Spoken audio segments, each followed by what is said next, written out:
Neste vídeo, um texto de 83 anos, escrito pelo missionário sueco Nils Castberg, falando sobre os trabalhadores do Evangelho e o seu salário. O texto foi publicado no jornal Mensageiro da Paz, na segunda quinzena de janeiro de 1938. Seja bem-vindo ao Diário Pentecostal Historiando, análise histórica e crítica sobre o movimento pentecostal brasileiro. Se inscreva no canal e siga nossas redes sociais. O povo que não conhece a sua história está condenado a repeti-la, porque dizem as Escrituras: não ligarás a boca ao boi que debulha, e também digno é o obreiro do seu salário. 1 Timóteo 5:18. O mundo em geral julga os pregadores e os sacerdotes como indivíduos improdutivos que nada sabem e nada querem fazer. Crê também que os pregadores desempenham a sua missão como qualquer pessoa que tem um ofício, pois não compreendem que os verdadeiros pregadores são chamados por Deus e pregam porque o amor de Deus os constrange, pois estão na mesma posição de Paulo quando disse: ai de mim se não pregasse o Evangelho. 1 Coríntios 9:16. Existem, infelizmente, padres, pastores e pregadores que desempenham o seu mandato visando apenas o provento material. Tristes esses tais que assim procedem, porque vão ser castigados por Deus. Os profetas e pregadores no Velho Testamento eram chamados e mandados por Deus. Moisés recebeu a sua vocação no Monte de Deus, em Horebe, Êxodo 3, do 1 ao 5. Isaías recebeu o seu chamado quando se achava no templo, Isaías 6, do 1 ao 6. Jeremias, ainda moço, foi chamado por Deus para levar a sua mensagem a um povo rebelde e obstinado, Jeremias 1, do 1 ao 8. Deus os chamou, os sustentou e os ajudou a levarem a sua palavra nas suas bocas e as tochas de fogo. Deus os chamou, os sustentou e os ajudou a levarem a sua palavra nas suas bocas e a tocha de fogo do Espírito Santo em seus corações. Por isso fizeram maravilhas, envergonharam os ateus e passaram como relâmpago pelo mundo, acendendo fogo divino por toda parte. Os 12 apóstolos também foram chamados por Jesus e revolucionaram o mundo com a sua doutrina, o Evangelho, que ainda está mostrando o seu poder para a salvação de todo aquele que crê. Aleluia! Ainda hoje temos pregadores mandados por Deus. Esses estão certos de que Jesus os chamou com uma santa vocação para pregarem a sua palavra. Eles não deixaram o seu trabalho material por serem ociosos, mas porque o Senhor os chamou. O trabalho que eles agora têm não diminuiu, antes aumentou e multiplicou em responsabilidade.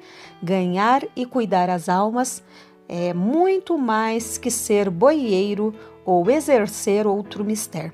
A matéria é finita, mas as almas são eternas, e por isso ser pregador do Evangelho, dar contas a Deus de uma missão tão nobre não é fácil.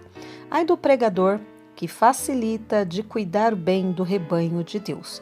Aquele que está servindo só para ganhar o pão e por não querer trabalhar materialmente, não é digno de ser pastor ou pregador.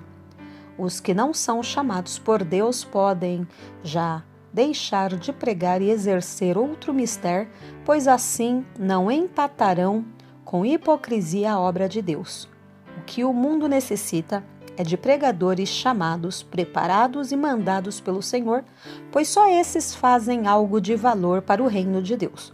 O pregador não deve também ser preguiçoso e ficar encostado na cama de dia e de noite. Ele deve sempre ter trabalhado bastante, visitar os membros da igreja, espalhar folhetos, testificar em tempo e fora de tempo, visitar os doentes e consolá-los. Um menino disse certa vez a seu pai, quando estava este na mata no inverno: papai, estou com muito frio. O pai respondeu: trabalha, menino, e te aquecerás. Uns dias depois, seu pai voltou da igreja muito queixoso e disse: está tão fria espiritualmente a igreja?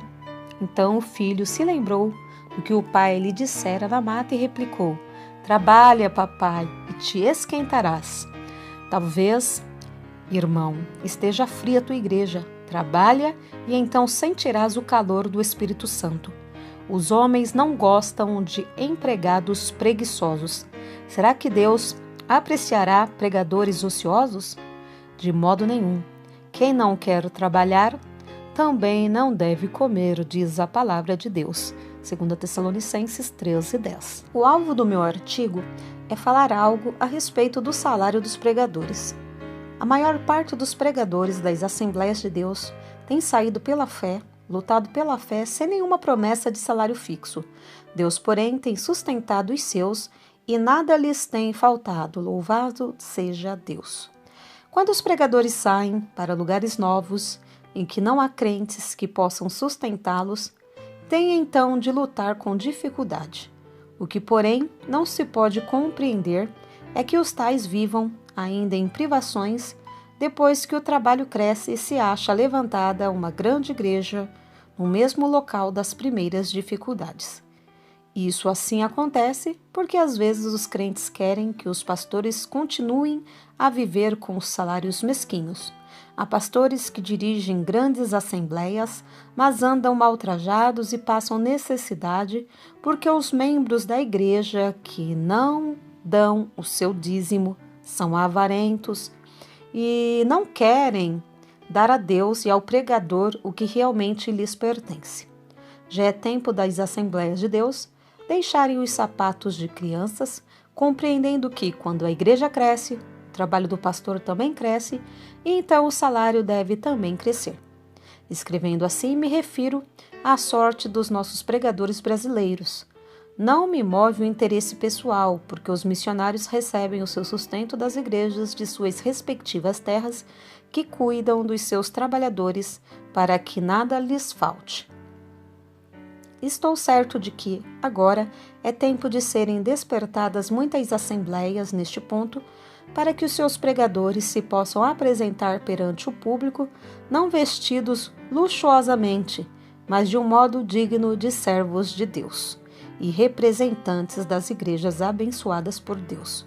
O trabalhador é digno do seu salário, disse o apóstolo São Paulo, não para ficar preguiçoso e negligente, mas para ficar livre da luta material e poder empregar a sua força e seu tempo inteiramente na vida espiritual.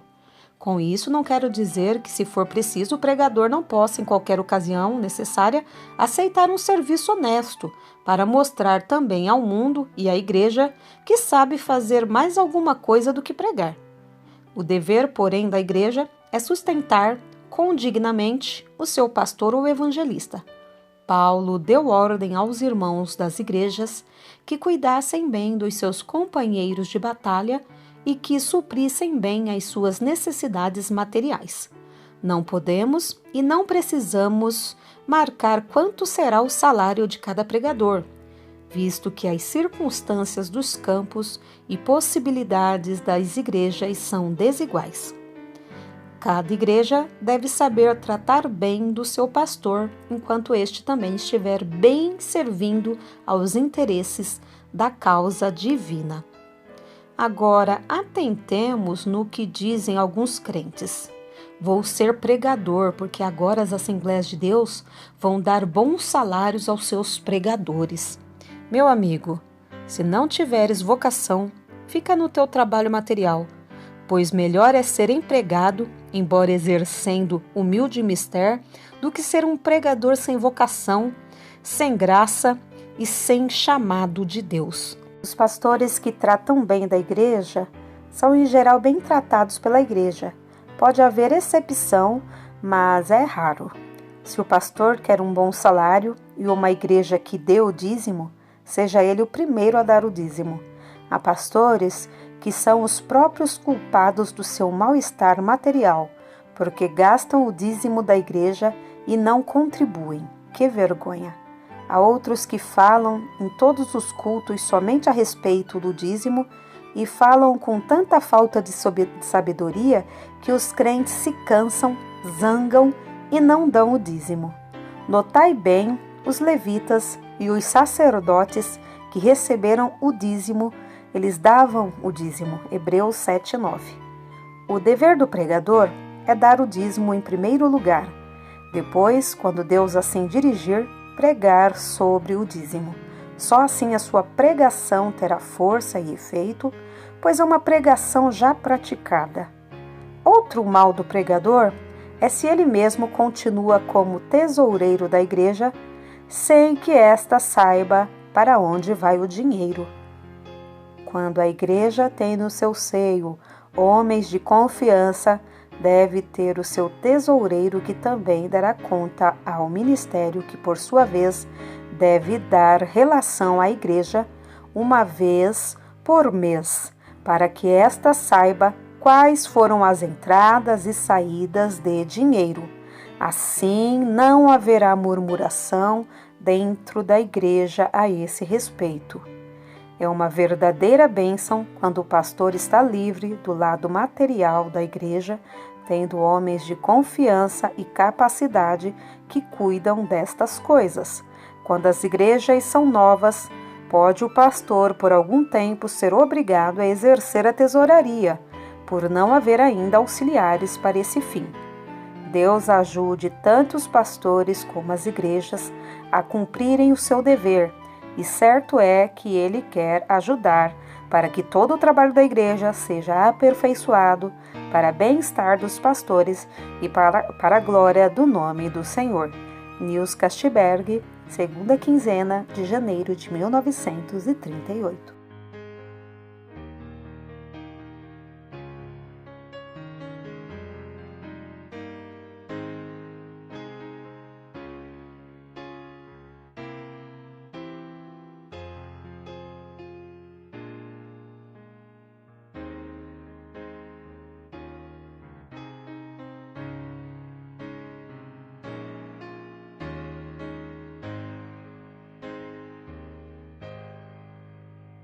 Porque nada podemos contra a verdade, senão pela verdade. Segunda carta aos Coríntios 13:8. Se você gostou do conteúdo deste vídeo, se inscreva no canal, deixe o seu joinha, compartilhe e ative o sininho para receber do YouTube as notificações dos novos vídeos.